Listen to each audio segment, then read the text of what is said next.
como ustedes recuerdan, en la ecuación de hipertensión endocraniana estaban consideradas la hidrocefalia por el líquido cefalorraquídeo, los, digamos, componentes hemorrágicos, hematomas, por el componente vascular. Ahora vamos a ver la masa generada por los tumores cerebrales. ¿Me escuchan? Hola. Sí, doctor, sí, se escucha. Ok, gracias.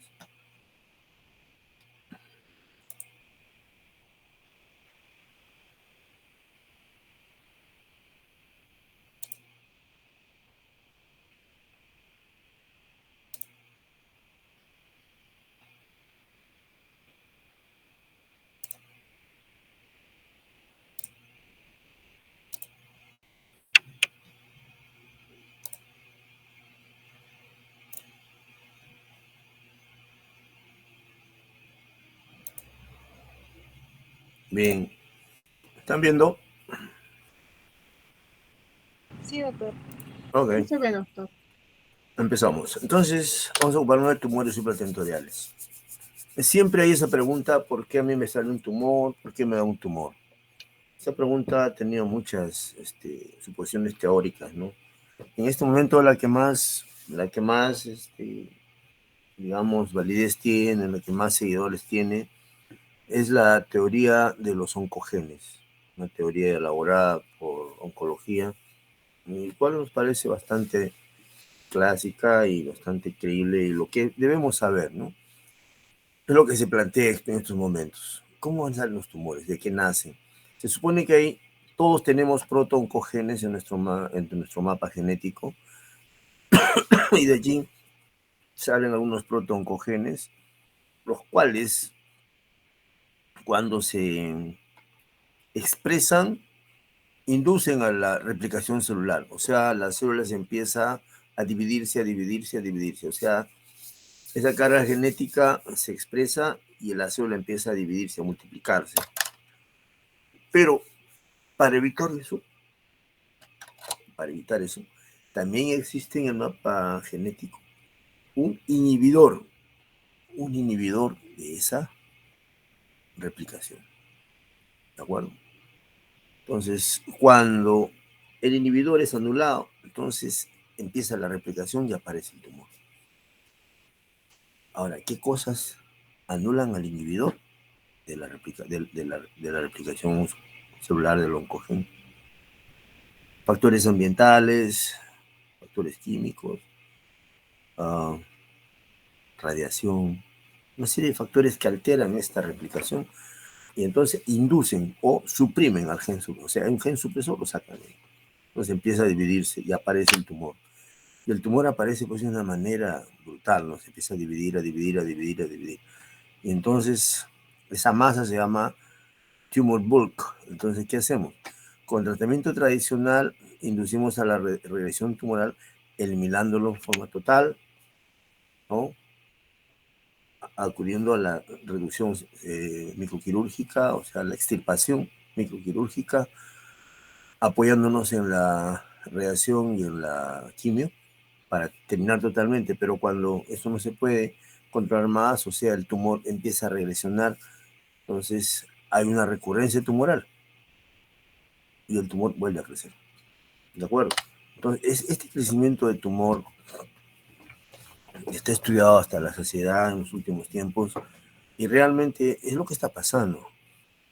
Y entonces vemos nosotros que hay tumores que tienen una alta capacidad de invadir a otros lugares y llaman metástasis. Ustedes ven acá en este esquema cómo esta célula de un melanoma ingresa al vaso sanguíneo, viaja por el vaso sanguíneo, después vuelve a salir del vaso sanguíneo e invade el parénquima cerebral, que es una metástasis cerebral. A través de factores angiogénicos propios del tumor, provocan colonización y demás factores, eso lo vamos a ver dentro de un momento. ¿Ya? Entonces, nosotros tenemos que tener en cuenta eso, aparte de que hay tumores que realmente reciben, digamos, ¿cómo se podría decir? Estímulos que provocan estimulación genética y añaden pues mutaciones adicionales, dicho sea la redundancia, ¿no? Para provocar la masa tumoral. La célula tumoral tiene propiedades. ¿Qué propiedades son propias de la célula? Se han hecho una categorización de las mismas. Son aproximadamente 3, 6, 2, 5, 10. Son las más, digamos, resaltantes de la célula tumoral. ¿Cuáles son? Provoca la célula tumoral inflamación. Una inflamación que realmente llama poderosamente la atención porque se inflama el tumor, ¿no? Por otro lado, tiene signos autosuficientes de crecimiento, tiene señales para crecimiento, son autosuficientes, crecen. O sea, digamos, se reproducen. Son resistentes a la inhibición de crecimiento. Hay factores inhibidores del crecimiento que regulan habitualmente pues, la fisiología tisular, pero que la célula cancerosa la supera, o sea, tiene resistencia. Por otro lado, el sistema inmunológico del ser que está siendo colonizado por estas nuevas células tiene una capacidad de muerte celular por inmunidad, pero estas células tienen resistencia a la muerte celular. Otra cualidad de estas células es una capacidad ilimitada para replicarse, o sea, para dividirse. No hay otra actividad más que dividirse, comer, crecer, dividirse, morir, comer, crecer, dividirse, morir. No tienen actividad, ninguna actividad fisiológica, como dirían, ningún oficio ni beneficio. O sea, simplemente se dividen. Ese es su juego. Para ello, tienen una gran capacidad de favorecer la angiogénesis con factores de crecimiento vascular. Entonces, hay bastante angiogénesis en esta masa tumoral. Y característicamente tienen la capacidad de ir hacia otros lugares, eso se llama metástasis. O sea, llegan a otros sitios, por eso se llaman secundarios. Muchos llegan al cerebro. Hay estirpes celulares de alta capacidad de afinidad por llegar al cerebro. Una de ellas es el melanoma. Otro es el cáncer de pulmón. Otro es el cáncer de próstata, cáncer de mama. Una exagerada afinidad. O sea, buscan eso. Tratan de llegar a toda costa. Después, la gran capacidad de dividirse está en relación con su inestabilidad genómica, ¿no? Y curiosamente también tienen una capacidad tisular o celular de no utilizar el ciclo de Krebs, o sea, no usan la vía normal de la energía. ¿Cuál es? La vía normal es el ciclo de Krebs, ellos no lo usan. Usan la otra, la vía anaeróbica.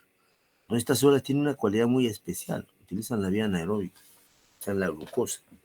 Eso hace que usemos esa capacidad que tienen, esa avidez por la glucosa, de nosotros darle artificialmente glucosa marcada con un radioactivo. Entonces la célula es ávida de la glucosa, se la capta. Y entonces ahí la identificamos. ¿Por qué? Porque la célula va marcada. Entonces es otra habilidad que podemos nosotros usarla. ¿Y cómo se llama este estudio? Bueno, esto lo hacemos con el PET scan. El PET scan le damos una carga de glucosa marcada. La célula ávida se lo come. Y entonces cuando pasamos el PET scan, ¡pac!, identifica la masa. ¿Por qué? Porque está cargada de glucosa. ¿Entienden? Entonces, eso es interesante. Y la última capacidad que tiene esta célula cancerosa es que evita la destrucción tisular. O sea, la destrucción inmunológica, normalmente el grado 1, la inmunidad tipo 1, tipo 2, tipo 3, tipo 3, evade la necesidad. Es una célula que tiene muchas cualidades sobre el sentido. Entonces, como hemos mencionado, los tumores pueden ser primarios y secundarios. Los primarios son los propios de la zona, los secundarios que vienen de otro sitio, también llamados metástasis, ¿no? A nivel cerebral, como ven ustedes, las metástasis son muy frecuentes. Prácticamente se sabe que el 50% de células que llegan al cerebro hacen metástasis. El 50% de los tumores de la economía hacen metástasis cerebral.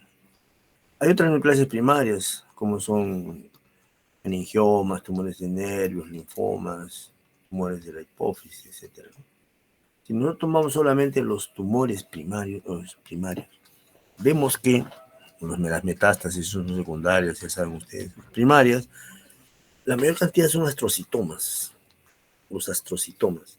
Siguen los meningiomas, siguen los tumores de la glándula pituitaria.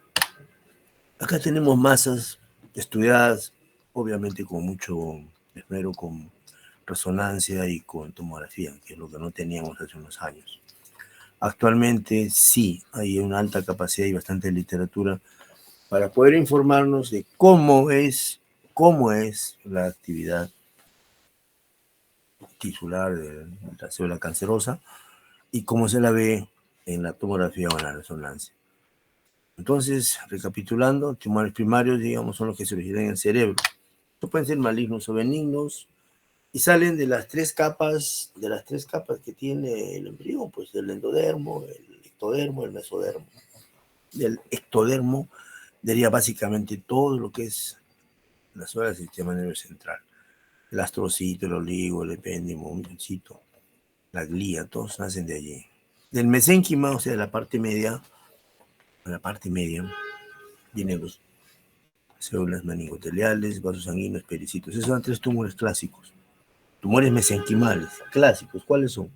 Meningioma, hemangiopericitoma y hemangioblastoma. Existen otras estirpes más, como son células germinales, pteroglandular, etc. Nosotros también podemos usar, desde el punto de vista topográfico, ¿no?, de localización, dónde está el tumor, si es infratentorial o supratentorial, si es intraxial o es extraxial. ¿Qué significa intraxial? Intraxial que es del mismo tejido, y extraxial de las cubiertas. Entonces, de las cubiertas tenemos meningioma, pituitarios, base de cráneo, etc. Son intraventriculares, es otro grupo muy particular de tumores de plexo coroides, neurocitomas, meningiomas, metástasis, ¿no? Entonces tenemos este tipo de diferenciación.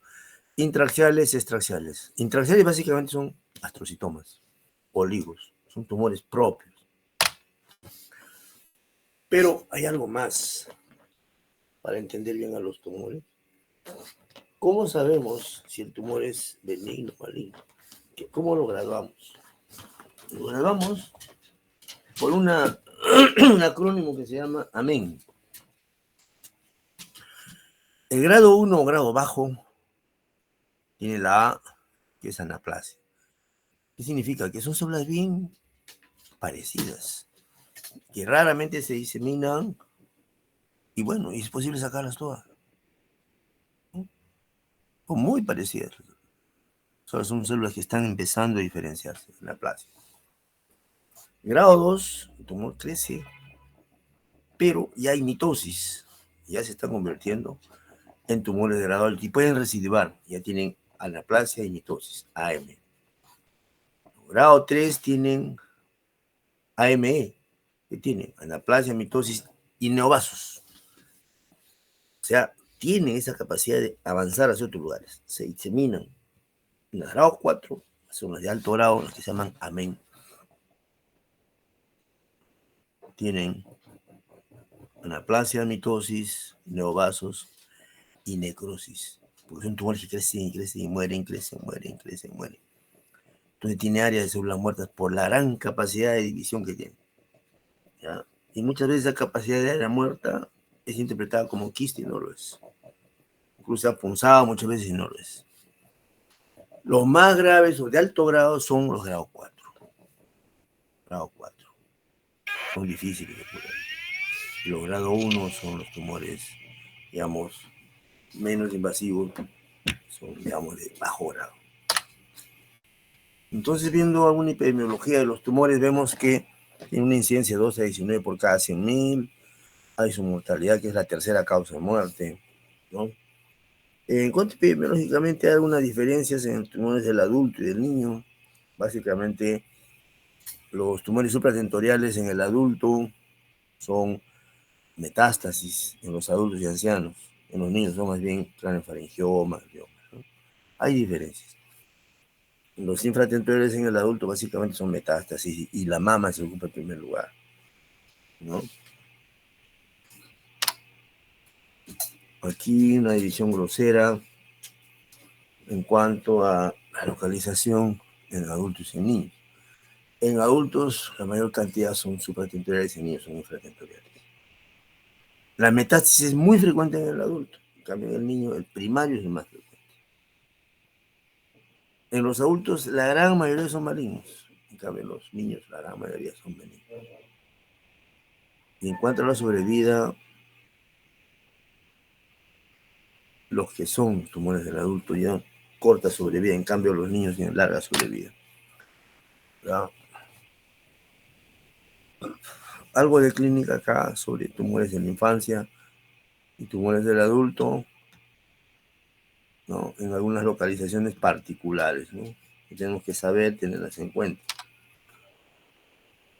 En general, el tumor lo que da es signo de masa. Por eso da dolor de cabeza, crisis convulsiva, cambios en la memoria, cambios cognitivos, déficit motor, afasia, cambios en la personalidad, alteraciones visuales. Realmente, todos los tumores en su gran mayoría tienen esa clínica, que nosotros llamamos clínica de masa, o sea, de hipertensión de endocrinal por masa. Dependiendo del lugar donde esté, da cierta tinción, o sea, cierto matiz al cuadro clínico. Por ejemplo, si es en la región frontal, básicamente lo que tendremos es demencia, alteraciones en la marcha, ¿no? Parestesia, debilidad, cambios en la personalidad. Cambios en la personalidad, es importante eso. ¿Sí? En cambio, en el lóbulo parietal vemos más alteraciones en cuanto a la desorientación espacial, afasia. En el lóbulo temporal más hay convulsiones, cambios en la memoria. Y en el lóbulo occipital, alteraciones en la visión, en la anopsia contralateral. También hay características del tálamo, del cerebro, con estudiar con calma. En el examen físico aplicamos el Glasgow, la presión, la frecuencia, buscar bradicardia, la frecuencia respiratoria, a veces no tiene alteraciones en el ritmo respiratorio, ¿no? Chayne-Stokes, etc. ¿no? Acá tienen ustedes algunas imágenes del examen físico, diferentes nervios que dan una idea de cómo podemos localizarlo al tumor, en qué lugar está. Ya hay simetría facial, diplopia, disfagia, disfonía, desviación de la lengua, son cambios que van ubicando al tumor. El origen de los síntomas básicamente es hipertensión craneal. También puede haber hidrocefalia por obstrucción o edema o hemorragia dentro del tumor. Entonces hay que integrar estos hallazgos, ¿ya? Y nosotros tenemos que tener esa curiosidad de buscar, pedir imágenes siempre, ¿no? Las imágenes que nos ayudan en que vamos a diferenciar si esta neoplasia es intra o extraaxial. Vamos a ver el grado de malignidad y ver si es pues primario metastásico o es pseudotumoral. Tenemos algunas imágenes, en tomografía sin contraste, con contraste, resonancia simple. La tomografía es muy útil la tomografía. Tiene alta correlación con el diagnóstico anatomopatológico. Generalmente hay que usar la tomografía para controlar el grado de recesión tumoral que tengamos en el paciente, para descartar hidrocefalia o hematoma.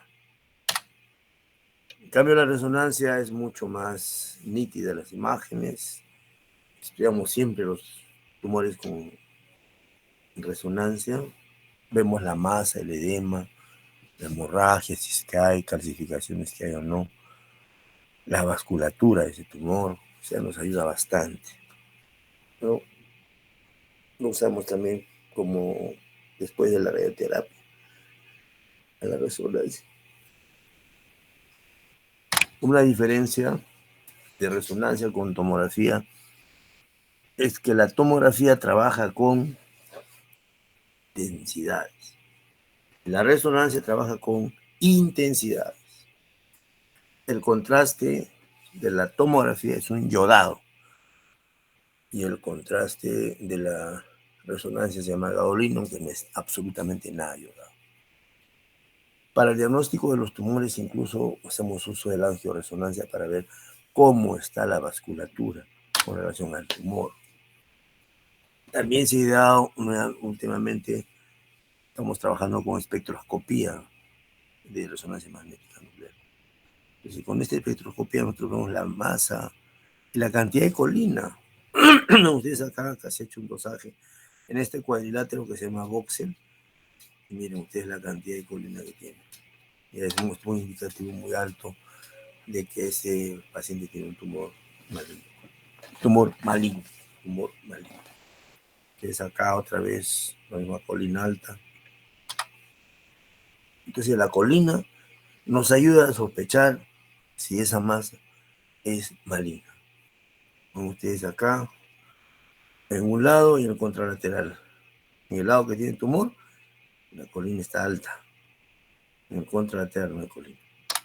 Entonces ayuda mucho, especialmente en el glioblastoma, es utilísimo. Básicamente nos orienta a ver toda la masa tumoral gracias a través de la espectroscopía, ¿no? En los últimos años, haremos 8 años, 10 años, con mucha fuerza ha llegado un ayudante más de la resonancia que se llama la tractografía. ¿Qué es la tractografía? La tractografía es ver las conexiones nerviosas, los tractos, por eso se llama tractografía. Ven ustedes acá la vía piramidal, de las arcuato, fascículo longitudinal superior, inferior, etc. ¿no? Realmente ahí se ve todas las conexiones. ¿Ya? Eso hemos comentado en la primera clase, la utilidad de la tractografía. También se utiliza la el PET scan para ver la masa tumoral y ver qué cosas ocurren cuando utilizamos esta tecnología tan alta. Y el tumor, por ejemplo, el tumor ha sido radiado. ¿Qué ha pasado? Se le da radiación y también, aparte del tumor, muere tejido normal. Eso se llama radionecrosis. Entonces, esa radionecrosis o necrosis por radiación induce al error. Pero si le damos glucosa marcada, salimos del error. ¿Por qué? Porque si es un tejido necrótico, no capta glucosa. Pero si es un tejido recidivado maligno, sí capta glucosa. Y ahí lo encontramos. No sé cómo ven ustedes, hacer el diagnóstico diferencial de las masas es bastante difícil. Pero básicamente hay que hacerlo con tumores hemorrágicos, con enfermedad degenerativa, con enfermedades infecciosas, hematomas sudorales, etc. En general, el tratamiento de una masa tumoral, nosotros planteamos que hay una politerapia. ¿Qué significa? Se utiliza cirugía, se utiliza radioterapia y quimioterapia. Las 3 cosas a la vez. Para el diagnóstico es fundamental tener la tomografía, las fases de contraste y sin contraste, y la resonancia con la región frontal. Entonces acá, nítida la imagen.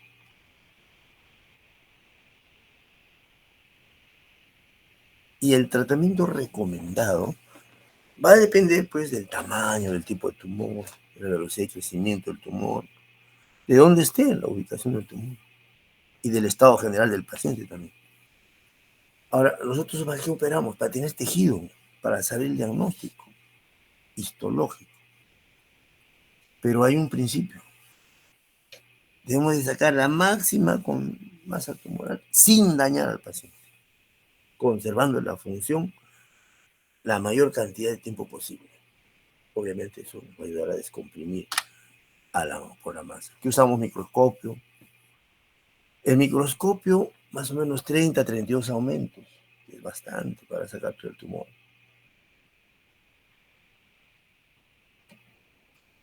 Sin lesionar las estructuras vecinas.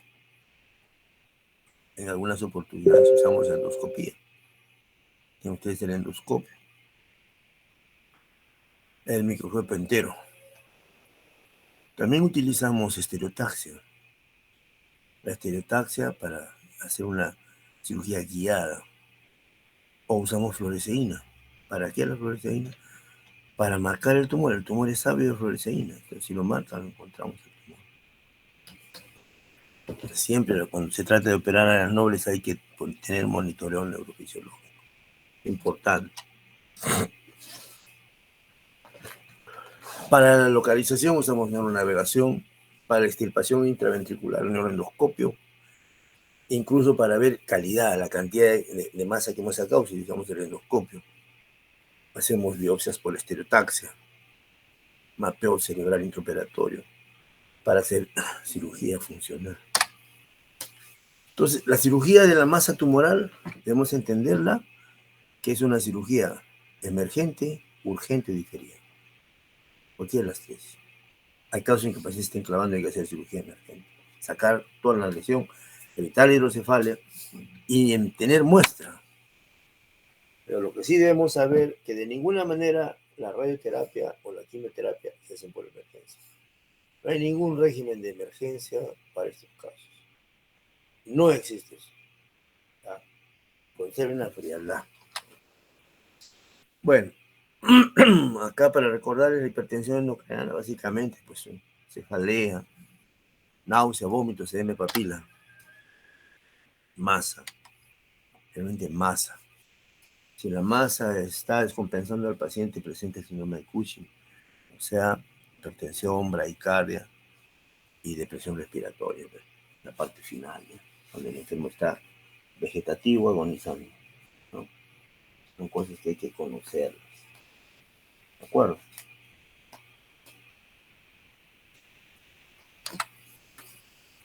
A veces presentan hidrocefalia aguda, edema, apoplejía hipoficiaria, que vamos a ver en clase más rato, o una hemorragia intratumoral. O la masa de por sí da hernias, o sea, desplazamiento de tejido. ¿Ya? Conclusión, pues, en emergencia, que debemos tener en cuenta nosotros? Debemos tener en cuenta que los pacientes con tumor cerebral, si tienen signos de hipertensión endocraniana, deterioro del déficit neurológico, edema cerebral, renocrosis, herniación, convulsiones, hidrocefalia, hemorragia intratumoral o urgencia endocrinológica, como el caso de la apoplejía, son pacientes que deben ser calificados como urgentes y recibir la máxima atención en emergencia. No decirles que están con depresión, angustia, etcétera, etcétera, etcétera. Aquí más o menos ponemos lo que hemos producido nosotros en los años que han pasado, la cantidad de tumores que operamos. A grosso modo esta no está todo, ¿no? Es para que tengan una idea más o menos lo que hacemos, ¿no? Operamos bastante, 225 casos en 4 meses. Realmente hay bastante casuística, de diferente tipo, ¿no? Meningiomas, cordomas, iliomas, etc. Bien, después de este preámbulo, vamos a hablar de los tumores secundarios o metastásicos. ¿Cuáles son? Son los que aparecen en otras partes del organismo porque se han diseminado, aparecen en el cerebro, como ven ustedes acá. Se miran en el cerebro. Entonces, como se han diseminado, son casi siempre malignos. Tienen ustedes imágenes de metástasis. Metástasis. Puede ser un paquete, un rocío o bastantes. Esta es una reconstrucción donde cada circulito pequeñito han puesto sobre cada tumor. Tumor de pulmón o de mama. Se ve acá. Se ve. ¿No? La cantidad de frecuencia supra o infratentorial. Ustedes acá el tumor de mama. Cantidad de tumor infratentorial. Tumor de pulmón también, pero no como mama.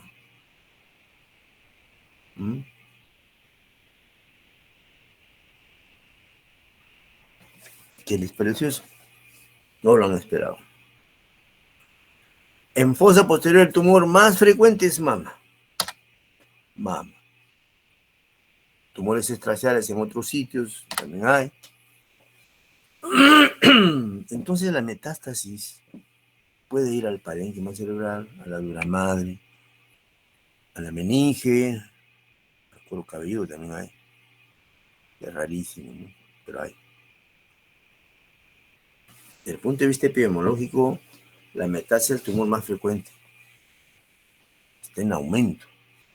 ¿Ya? En bastante aumento.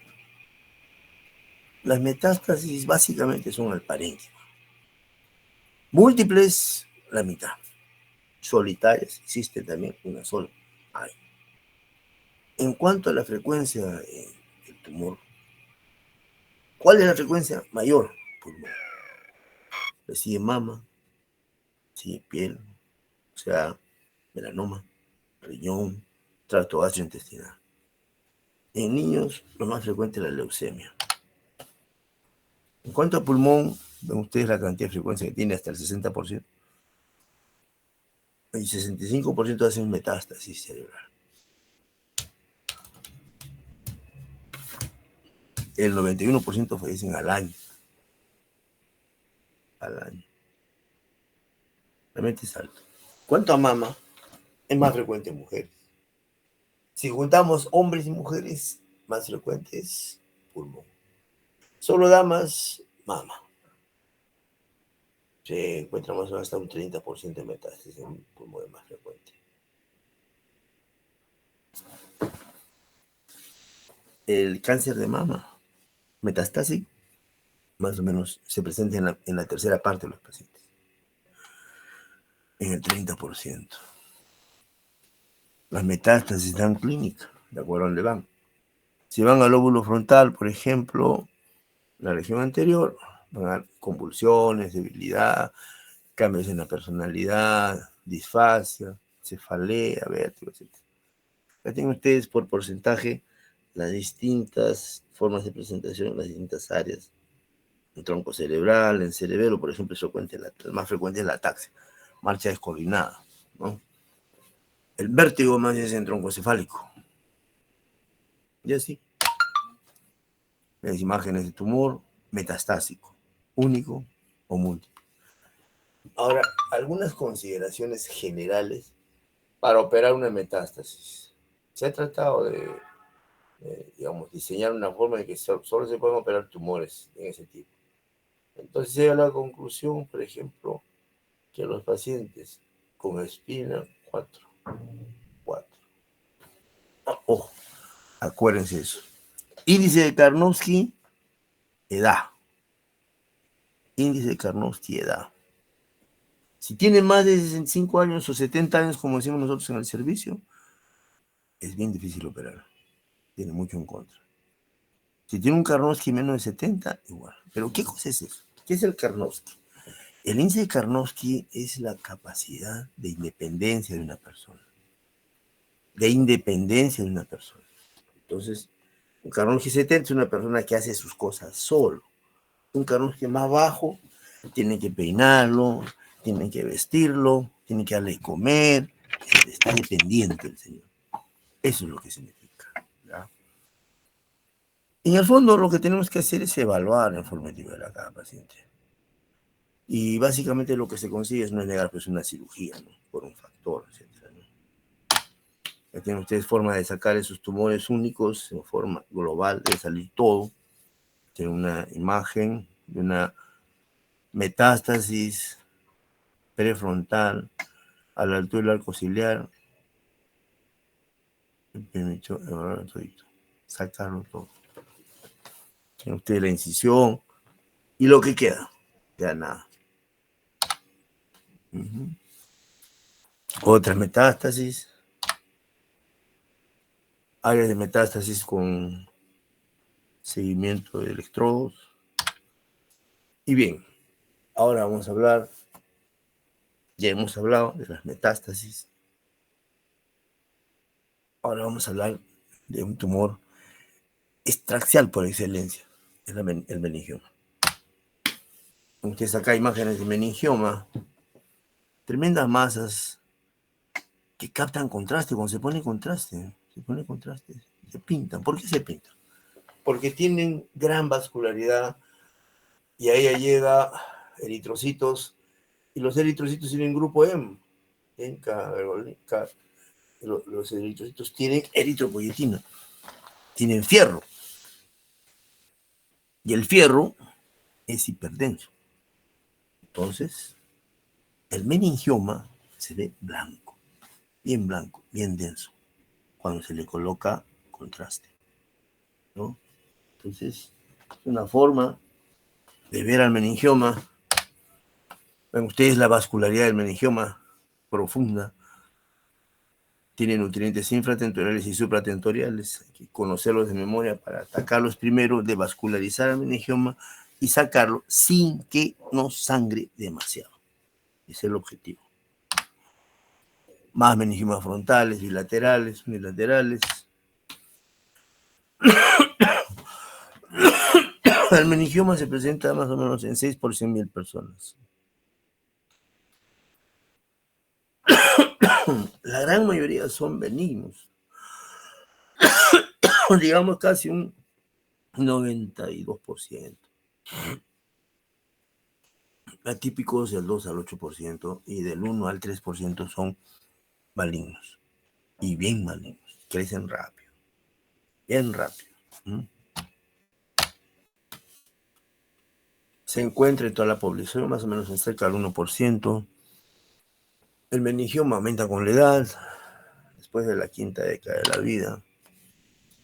Hay distintas variaciones de meningiomas. Debemos conocer los grado 1, grado 2, grado 3. O sea, los normales, meningiomas totalmente benignos, atípicos grado 2 y grado 3 malignos. Los malignos básicamente son el anaplásico, el papilar y el rhabdoide. Nosotros hemos encontrado bastante rhabdoide. En cambio, los medianamente malignos son el cordoide, el atípico. Y los demás son fibroblásticos, amomatosos, angiomatoses, son benignos totalmente.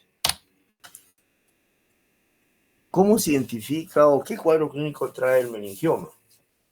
Básicamente se trata de una paciente mujer, convulsiona. Y se le encuentra en la tomografía una masa pegada al hueso o a la dura madre, como acá. Dura madre, hueso, es meningioma. El meningioma pegada a la dura y pegada al hueso.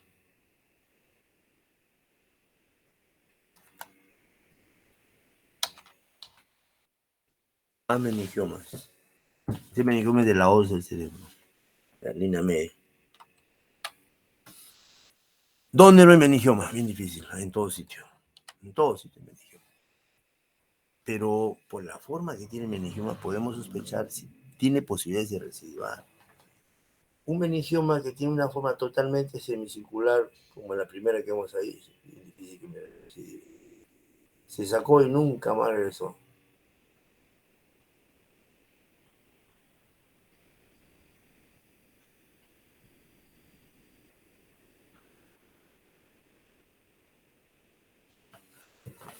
Por la forma del meningioma vemos un meningioma lobulado, como este. Nos habla de su malignidad. Pero este en forma de hongo es altamente maligno. Es clásico ver esto. Lo sacamos por eso. Para conocer la vascularización en algunos casos, en la gran mayoría de casos hacemos arteriografía. Panarteriografía supratentorial e infratentorial. Para ver el componente vascular de arriba y de abajo, decimos, el que sube por la región infratentorial y el que viene de arriba por la carótida, ¿no? Es muy vascularizado, como ven ustedes acá. Muy vascularizado. Meningiomas por la localización, bastante agresivos, bastante difíciles, son los falcotentoriales, de la hoz, de la región del tentorio. Hay que hacerles arterio, embolizarlos, son bien difíciles. Y de la convexidad, son prácticamente, miren ustedes acá, tremendo tumor. Todito es a destruir hueso. igual acá, igual acá. Realmente el meningioma se mete donde hay dura. Ahí está feliz. Por ejemplo, el seno longitudinal, también encontrado allí, nos trae problemas para resectarlo. ¿Por qué? Porque el seno longitudinal hay que verlo si está permeable o no. Si está totalmente cerrado no hay ningún problema. Pero si está más o menos permeable hay que conservar la permeabilidad. Estos son bien difíciles de operar, los de la tórcula, con la parte posterior, donde se une el seno recto con el seno sigmoide y el seno longitudinal, tórcula. Es bien difícil esa área. ¿Ah? Bien difícil. Tienen alta capacidad de recidiva. Generalmente son malignos, generalmente. En la región celular y paracelular, los meningiomas también imitan a un tumor de hipófisis, con mucha frecuencia. Acá tenemos un meningioma celular. Siempre hay que hacer arteriografía para diferenciar si no estamos frente a un aneurisma. Y entonces a la hora de sacarlo, queremos cortar la masa tumoral, lo que estamos cortando es el aneurisma, hay una hemorragia a los diablos. Ven ustedes acá, un tumor de la región celular, ¿no? Acá tiene más meningiomas supratentoriales grandes, que tienen algo especial, miren ustedes. Lo llaman cola dural. Cola dural.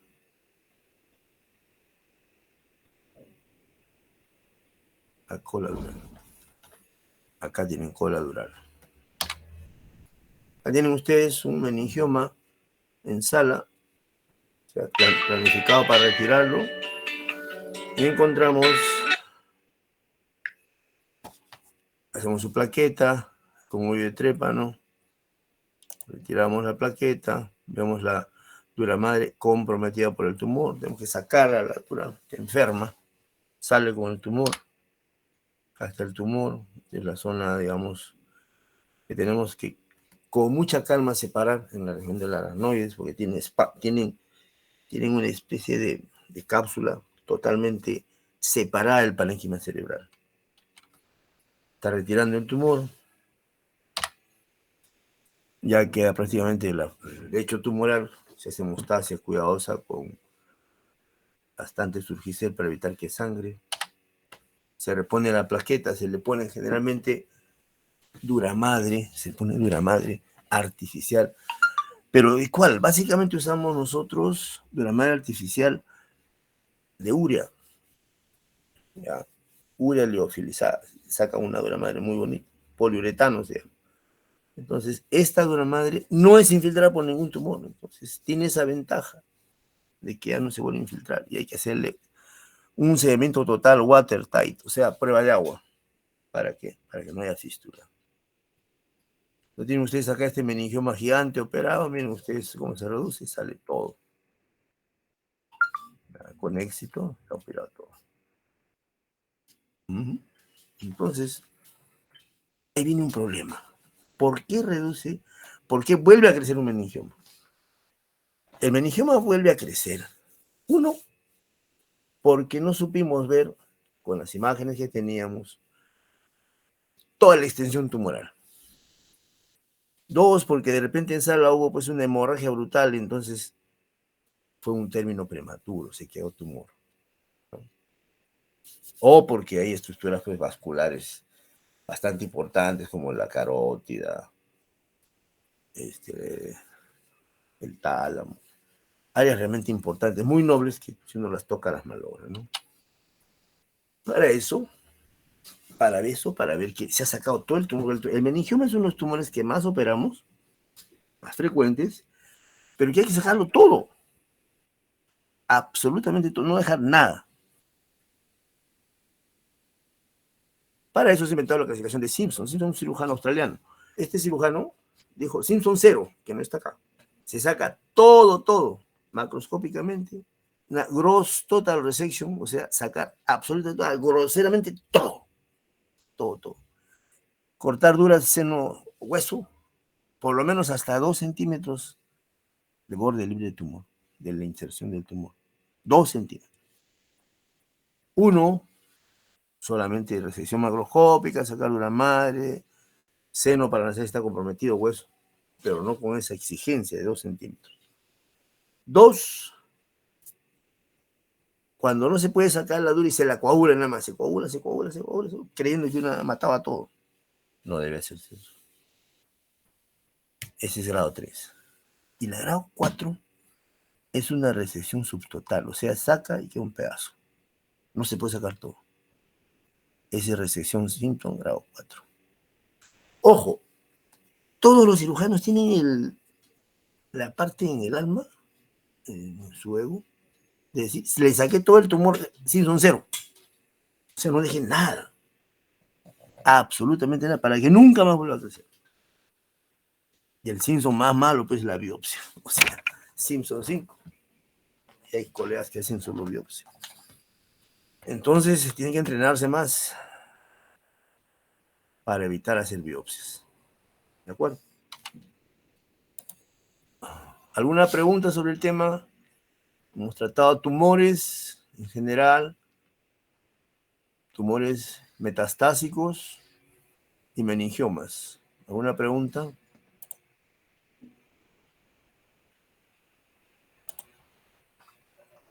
Hola. Buenas. No, doctor, creo que todo claro. Bien. Bien. ¿Ninguna pregunta?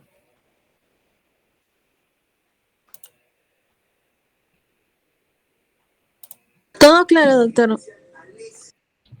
Les agradezco. Contésteme, por favor, no me hagan sentir solitario.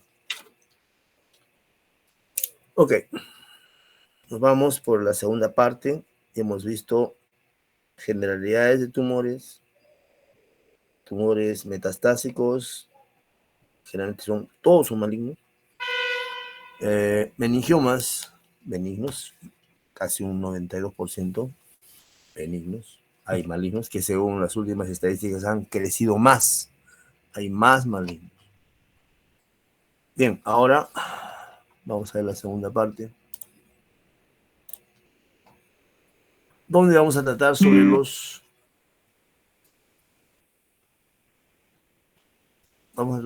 los gliomas y los tumores de hipófisis. Los gliomas básicamente son malignos y los de hipófisis son benignos, pero algunos con comportamiento maligno. Vamos a ver.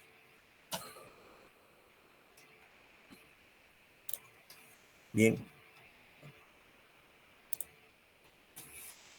Parte 2 de los tumores supratentoriales. Astrocitomas.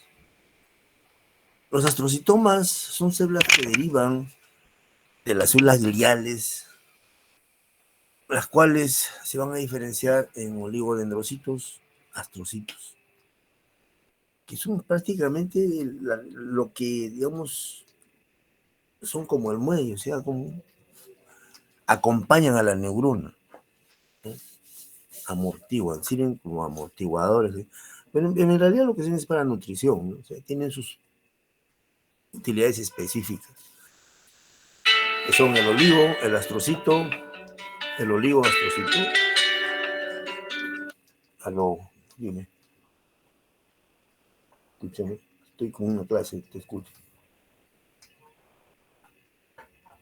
Ya, ¿te puedo llamar al término termine la clase? ¿Te llamo, por favor? Ya, gracias. Entonces, tenemos que estos tumores básicamente utilizan al astrocito, al oligodendrocito. Y en algunos tumores hay la mezcla de los dos, del oligo y del astrocito. No debe, pero hay, se encuentra, ¿no? Entonces, mientras menos diferenciadas estas son las más malignas, tiene mayor progresión tumoral. Y eso se ve, ¿por qué? Porque si nosotros hacemos epidemiológicamente una diferenciación de estos derivados que acompañan el tejido cerebral a la neurona, tenemos que casi un 55% son glioblastomas. Otro grupo son astrocitomas difusos, casi un 8%. Pilocíticos son un 5%. Vamos a ir viendo algunos de los más característicos, que en algunos casos se sabe que tienen relación genética o predisposición genética. ¿Por qué? Porque se ha visto asociación, por ejemplo, de pacientes que tienen esclerosis tuberosa, ¿no? Esos pacientes con esclerosis tuberosa, que es una enfermedad bien particular, también llamada epiloia, son tumores benignos multisistémicos, también llamada epiloia. Esos tumores tienen asociación con astrocitomas de células gigantes subependimarias, ¿sí? Característico.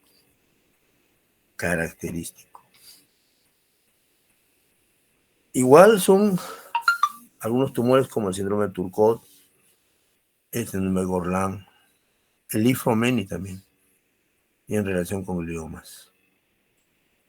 Y una enfermedad frecuente que hemos visto es el von Hippel-Lindau, asociado con el mangioblastoma. Ahí existe mangioblastoma, feocromocitoma y desórdenes neuroendocrinos. Esa es la característica clínica. Hemangioblastoma, feocromocitoma y trastornos neuroendocrinos. ¿Qué tumores se asocian? Tumores en retina y hemangioblastomas, incluso en unos casos familiares, ¿no?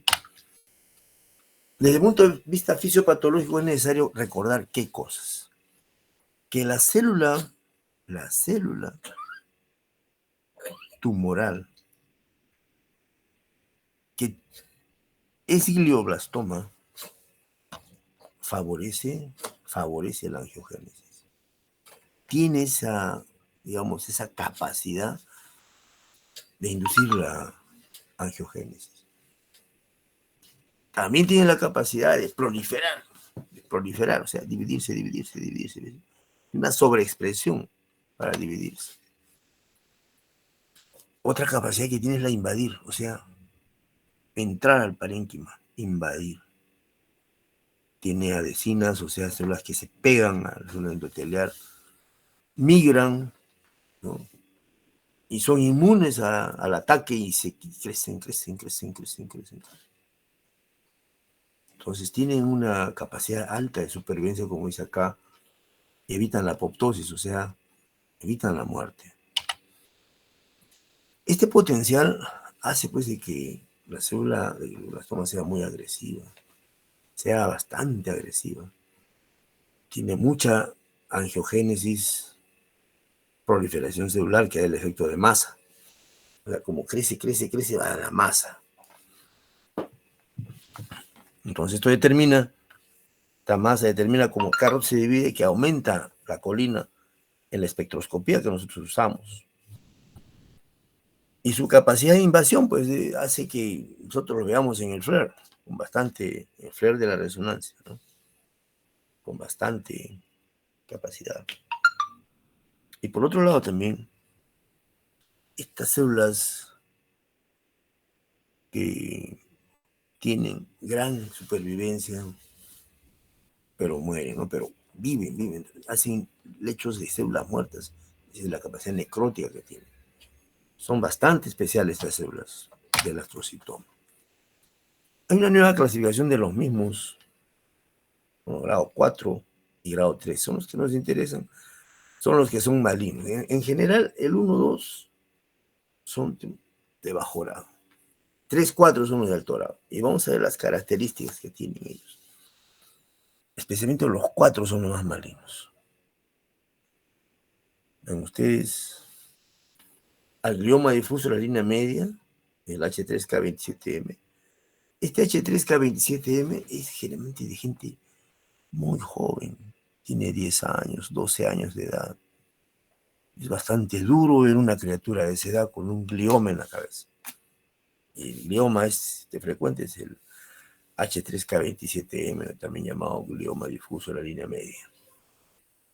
Los otros gliomas que vemos es el anaplásico y el glioblastoma, que tiene dos formas. El glioblastoma, digamos, salvaje y el mutado. ¿Cuál es la diferencia? Vamos a verla cuando hagamos cada uno.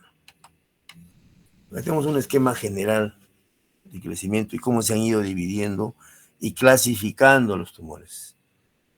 Hay clasificaciones antiguas como la de Kernohan, grado 1, grado 2, grado 3, 4, ¿no? Hay clasificaciones más importantes como la Organización Mundial de la Salud, la UFD. Ahí nos dividen en grado 3 o anaplásico y grado 4 glioblastoma. Hay diferentes formas de dividir.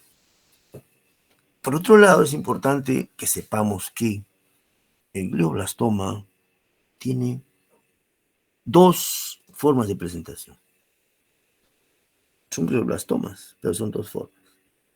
Uno se llamaba mutado, o sea, el glioblastoma mutado. ¿Qué significa mutado o secundario? Significa que empezó en el paciente como astrocitoma grado 1, grado 2, pasó a grado 3 y ahora es grado 4. ¿Cuánto tiempo ha pasado en eso? Más o menos calculan unos 25 a 30 años.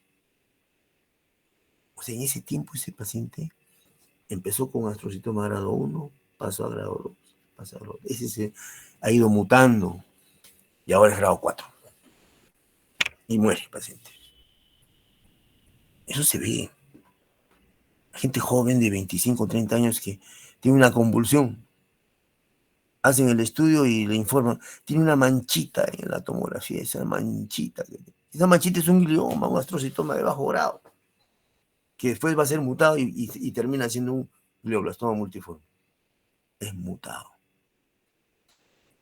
Generalmente ven ustedes, empieza a los 44 años, está generalmente en el lóbulo frontal, da convulsiones, no hay mucha necrosis, pero sí va mutando, cambiando, transformándose en el glioblastoma multiforme. A diferencia del salvaje, el salvaje nace como tal. ¿En qué gente? Gente de más edad, 62 años, 70 años. Nace de frente como tal. Se crece, no es que primero convulsiona, pasan los años, va cambiando. No, nace como tal. Totalmente agresivo. Totalmente agresivo. Con bastante, digamos, fuerza. Crece. Final, hay un éxitos letales en el paciente. O ven ustedes, hay grados histológicos, pues, ¿no? Que ya hemos comentado eso. Primero es anaplasia, el segundo tiene mitosis. Al tener esa mitosis tiene gran tendencia a la recurrencia. El grado 3 ya es un paciente más maligno, ¿ya? Bien infiltrante. Y el grado 4 ya lo máximo. Mala evolución. Realmente nos gana, nos derrota. Generalmente. Entonces los 4 grados y la forma como enfocamos al difuso mutado o nativo, ¿no? Todo el artefacto que tenemos, o sea, todas las cosas que usamos para combatir el astrocitoma. Usamos para el diagnóstico resonancia funcional, utilizamos resonancia, utilizamos tomografía, utilizamos neuronavegación, potenciales evocados, etcétera, etcétera, etcétera. ¿Para qué? Para tener una idea exacta de todo lo que es este tumor, qué nos puede hacer y qué podemos hacer, y cómo podemos enfrentarlo. Ya en sala hacemos cirugía radical o cirugía apoyada en el 5-ala, que es un material de tinción que nos ayuda mucho. De hecho, ese paso no ha llegado al Perú. Pero usamos nosotros fluoresceína. ¿Cómo eso usamos?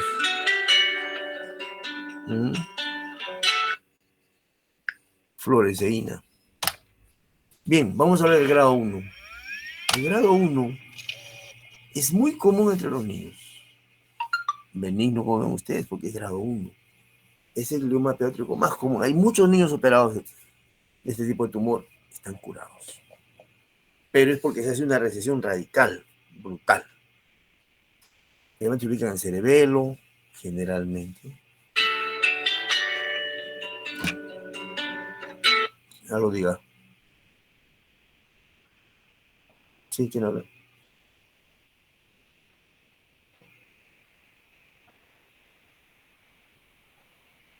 Un segundito, por favor, un segundito. Yo no me media hora, ¿eh? Estoy en clase.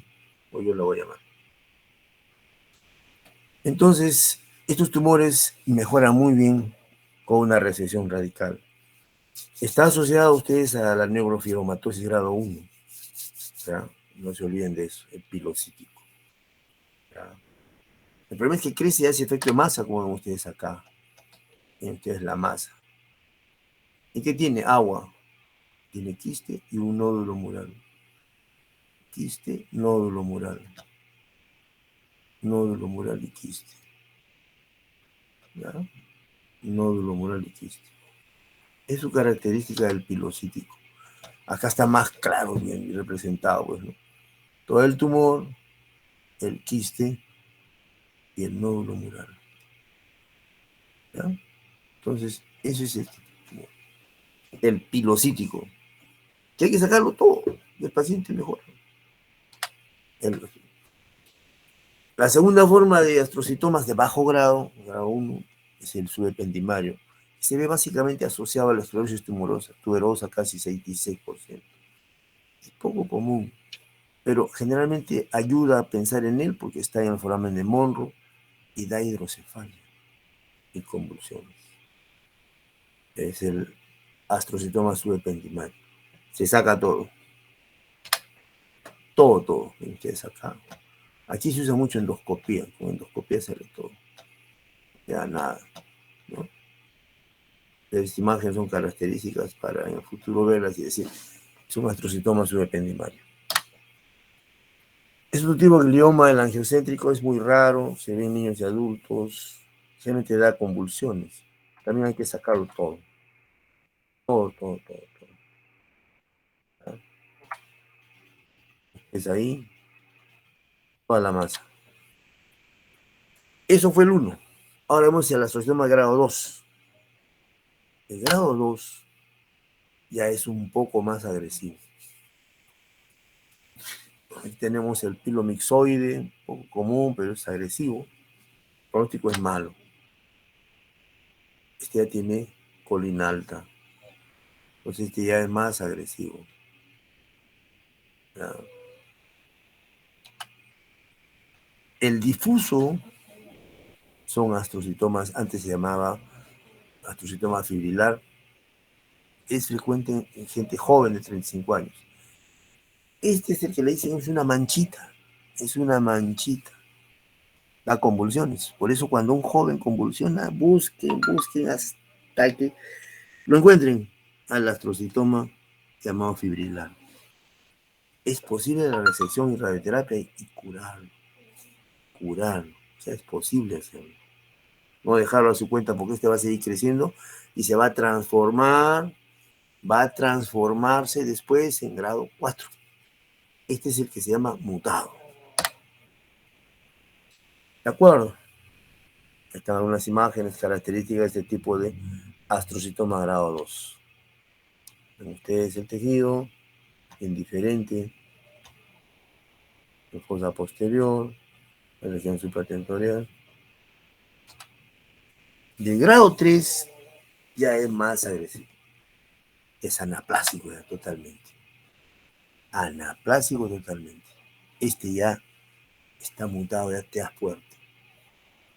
Capta bastante el contraste, da convulsiones, y bueno, hay que sacarlo todo lo que se pueda. Muchas veces no se puede, queda tumor. Aquí característicamente la colina es alta, bien alta. Entonces, todo eso hay que saber sobre estos tumores. Colina alta de ustedes. Este es el famoso astrocitoma anaplásico. Después venimos y llegamos al grado 4. El grado 4 es un tumor más agresivo, que se llama glioblastoma, que puede ser, como les dije al comienzo de la clase, salvaje o mutado. Salvaje que nace así, de salvajes, nace de frente, malo.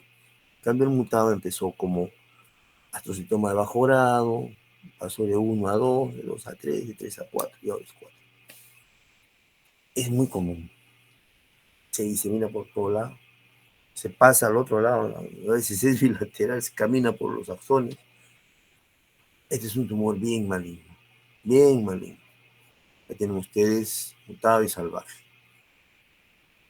El mutado generalmente es menos frecuente que el maligno, porque no es de novo, ¿no? Peor pronóstico. Tienen ustedes al salvaje, colina alta, ustedes tienen puntos hemorrágicos, un tumor bien malo. Puede ser una gran masa, pero miren ustedes acá, se está pasando al otro lado. Miren el camino que hace. Utiliza aquí al cuerpo calloso y se va para el otro lado. Esto es en la parte posterior. Miren en la parte anterior. En la parte anterior también se pasó de un lado a otro. Eso se llama en mariposa o butterfly. En mariposa, en ambos lados. ¿No ustedes acá? En ambos lados. Igual acá. Y esto característica tiene una colina altísima, colina alta. Entonces, cuando ustedes tengan un paciente con estas imágenes, pidan espectroscopía, les van a dar colina alta, lo más probable es que sea un glioblastoma multiforme. Algunas palabras sobre el H3 K27, también llamado glioma del puente, glioma pontino intrínseco de los niños difuso. ¿Qué es lo terrible de este tumor? Lo terrible es que es de niños, adultos jóvenes. Da síntomas pues, propios de páncreas comprometido, cerebelo, masa, ¿no? Pero miren ustedes acá. Es una criatura. Es otra criatura, pues tendrá 8 años, 7 años.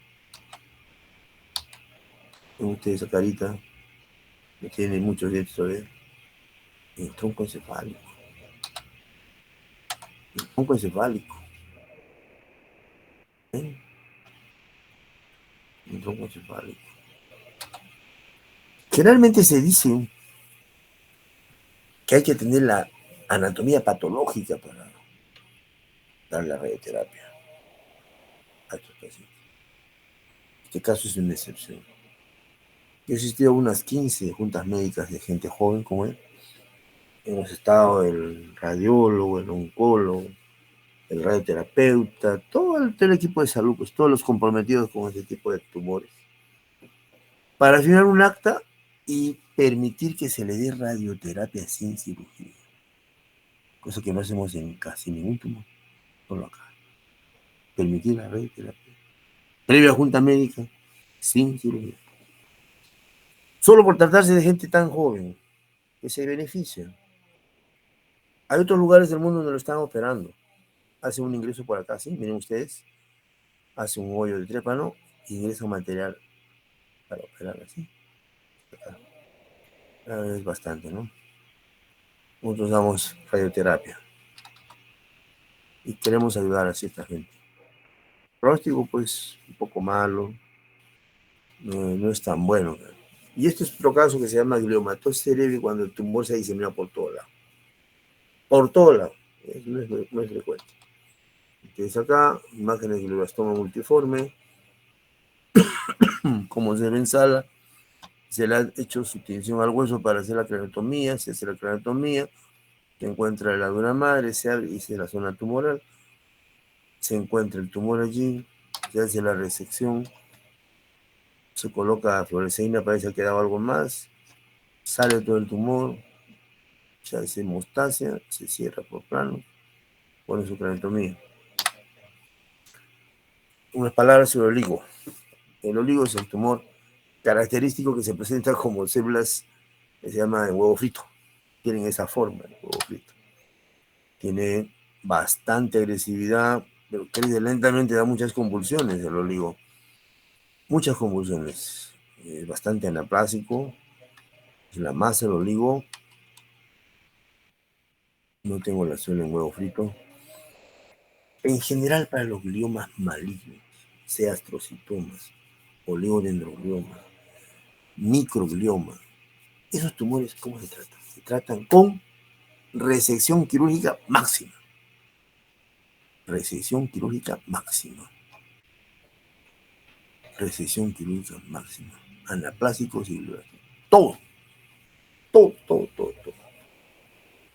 más radioterapia y más quimio, pero no cualquier quimio. Se da solamente temozolomida. Temozolomida, así se llama, temozolomida. La temozolomida ha demostrado ser pues el quimioterápico por excelencia. Muy, muy, muy apreciado en este momento por nosotros. ¿Ah? Es nuestro tratamiento. ¿De acuerdo? Bien, ahora vamos a hablar algo, las palabras más sobre la hipófisis. La hipófisis. Bueno, ustedes acá la hipófisis es una glándula que está en la base del cerebro. Se le llama así una extensión del tejido nervioso, porque tiene acá su paz nervosa, que es esta, la hipófisis posterior, y la anterior es la adenoma, hipófisis anterior. Tienen sistema portihipofisiario, como ven ustedes acá, por donde todas las secreciones que son hechas por las neuronas pasan al sistema portal. Y de ahí se diseminan por todo el organismo. El sistema portal. ¿Ya?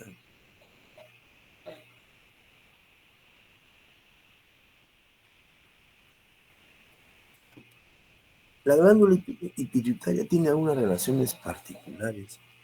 Si ustedes ven acá, está cerca al quiasma. Miren ustedes, prácticamente hay 4 o 3 milímetros de separación del quiasma. ¿Qué es lo que tiene de importante eso? Que cuando crece un adenoma pituitario, un adenoma de hipófisis, comprime al quiasma. Entonces hay alteraciones en la campimetría. Muchos pacientes que tienen tumor de hipófisis van al oftalmólogo por glaucoma, por alteraciones de miopía, por orzuelo, por lo que fuere. Pero no se les ocurre pensar en un tumor de hipófisis. Y después de 2 o 3 años, cuando el tumor ha crecido en forma brutal, recién lo llaman.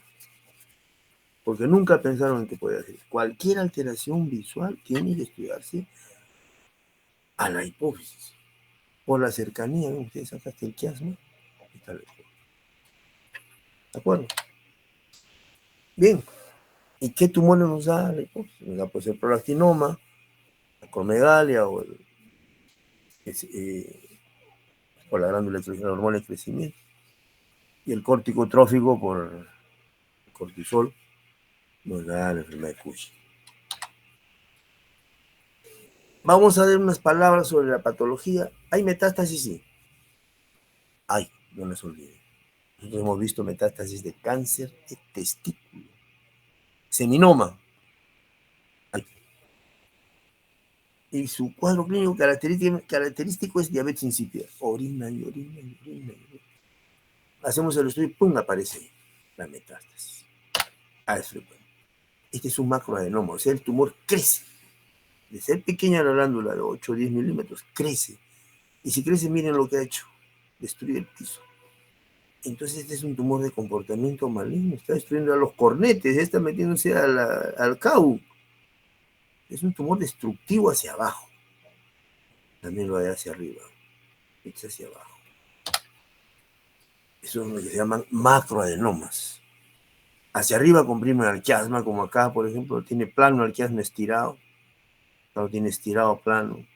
Allá lo plano, ya lo estira. O no lo toca. Que a veces se ve. ¿Cómo? Como acá.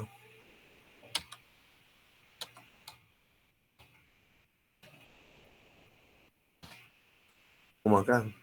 Lo estiró al quiasma. Porque ha ingresado hacia la bóveda craneal. Bien. También tenemos este macroadenoma, miren ustedes. Tremenda cosa. Prácticamente ya está por llegar a la cubana. Eso es lo que existe. Por eso hay que tener mucha curiosidad en saber y diagnosticarlo. Es necesario saber que cuando la glándula hipofisiaria crece más de la cuenta, por distintas razones como se notan acá, como factores predisponentes, hay hemorragia dentro de la hipófisis. ¿Es frecuente? Sí. ¿Se encuentra? Sí. ¿Se sospecha? Debe sospecharse. ¿En qué pacientes? Pacientes que bruscamente quedan ciegos. Le dicen, no veo nada, doctor. Hay que pensar en apoplejía hipofisial. Pasan 2, 3, 4 días y empieza a recuperar la vista lentamente. Mayor razón para pensar en apoplejía. Le hacen ustedes su tomografía y encuentran sangre. Sí, con nivel, miren, con nivel. Sangre con nivel. Con una copa, con vino. Con nivel. Eso es lo que se encuentra. Acá tienen apoplejía hipoficial. Sangre, nivel. Imágenes de macroadenomas que han sangrado. Pero estos macroadenomas deben ser diferenciados de un aneurisma. Nosotros en el Hospital Revaleta hicimos un seguimiento de 8 complicaciones que han habido desde el año 75, 76, que he sido alumno yo. Desde esa época he juntado 8 casos de alteraciones provocadas supuestamente por un tumor de hipófisis, mal estudiado por los colegas que al momento de ser operados se rompieron porque lo que era no era un tumor de hipófisis, sino era un aneurisma. Fueron a cortar el tumor y salió sangre, pero a chorro. Moraleja. Desde esa época, creo que la última vez ha sido en el año 2003, creo. Absolutamente prohibido meter a sala a un paciente con tumor o sospecha de tumor hipoficiario sin arterio o angiotac o angiotem. Basta con eso para saber si hay o no adenoma de hipófisis. En el año 80 pusimos arteriografía porque teníamos arterio. En el año 85, 88, angiotem. A partir del 2000, de 1995, resonancia y angioresonancia, a todos, para evitar esta iatrogenia. De equivocadamente pensar que tenía un tumor de hipófisis, acá, por ejemplo, uno le hace un tajo y resulta que es un aneurisma. Más imágenes sobre la apoplejía hipoficiaria, como ven ustedes acá, sangre dentro, sangre. El abordaje aquí es bien sencillo, es por transesfenoidal. Se hace una foramen acá en la zona inferior basal y el coágulo sale así, hacia abajo. Sale con coágulos. Y el paciente le agradece. Hay que hacerlo entonces. Cuadro clínico ya hemos visto ya. Cefalea periovisual. Es un cuadro clínico de nuestros casos. ¿Es una emergencia? Sí. ¿Por qué? Porque ocurre una pérdida brusca de hormonas y tenemos que ayudar al paciente. Bien. Desde el punto de vista de tumores, tenemos tumores el prolactinoma, tenemos el tumor de la hormona de crecimiento y el tumor de Cushing. También hay no funcionantes, o sea que no provocan ni una hormona. Y esos más dan masa. Son tumores no funcionantes que dan masa. Acá tenemos la hipófisis. Un tumor no funcionante crece, miren. Comprime el quiasma, da hemianopsia homónima bitemporal. ¿Ya? Los lados nasales ven, los otros no. Entonces el paciente parece que estuviera viendo a través de un tubo. O sea, solamente ve el centro. Los costados nada. Frecuente ver eso. Entonces, con esa expectativa vemos a un macroadenoma, un tremendo adenoma. No provoca crecimiento hormonal de ningún tipo.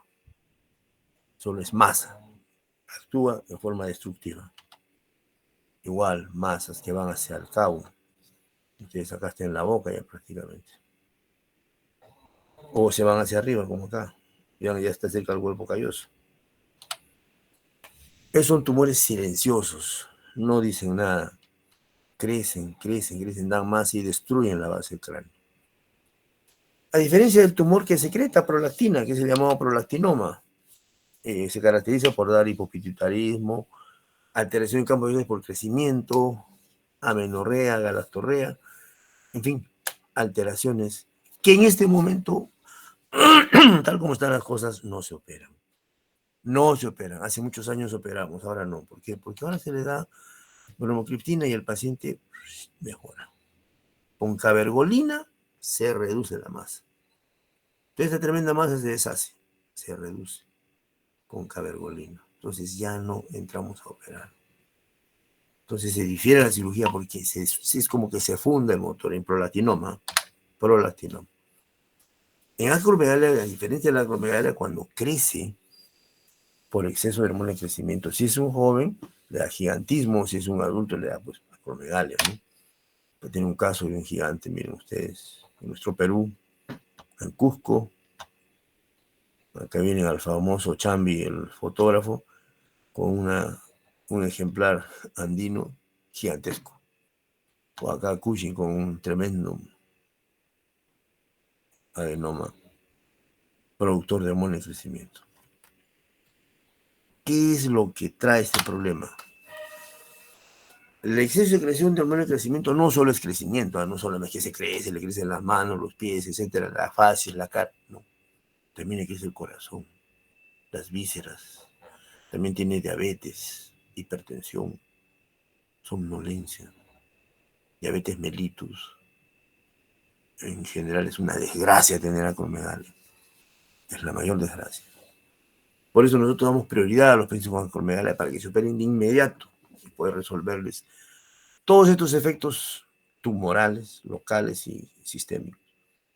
En poliposis intestinal, hipertrofia ventricular, hipertensión, insuficiencia cardíaca, cardiomiopatia, una desgracia.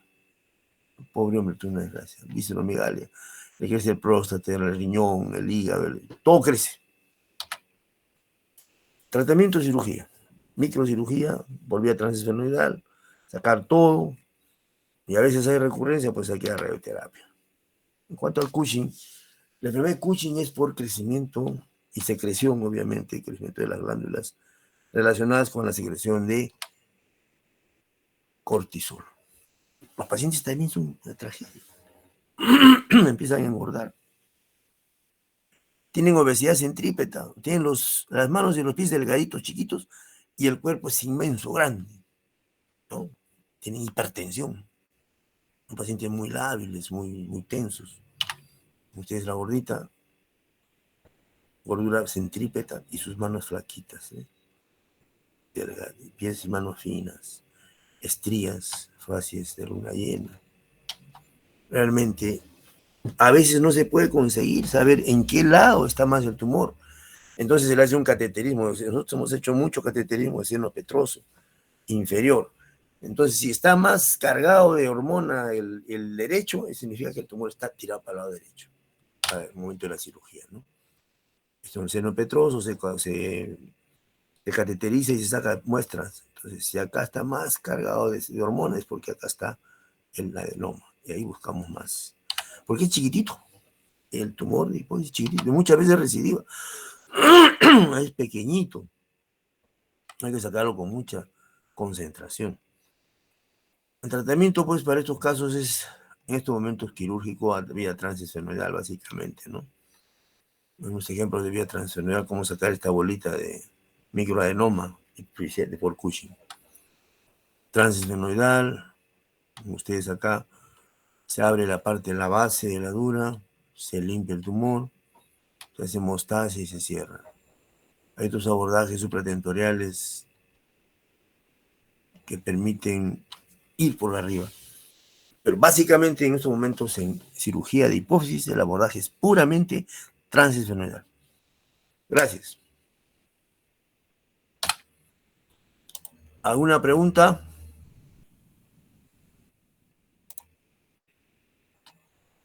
Hola. ¿Preguntas, jóvenes? No, doctor, todo claro. claro. Ok, Flavia. Entonces les voy a mandar al WhatsApp de nuestro delegado para poder hacerles llegar las diapositivas de esta presentación. Muchas gracias. Ya, doctor, muchas gracias. Hasta luego. Hasta luego, joven.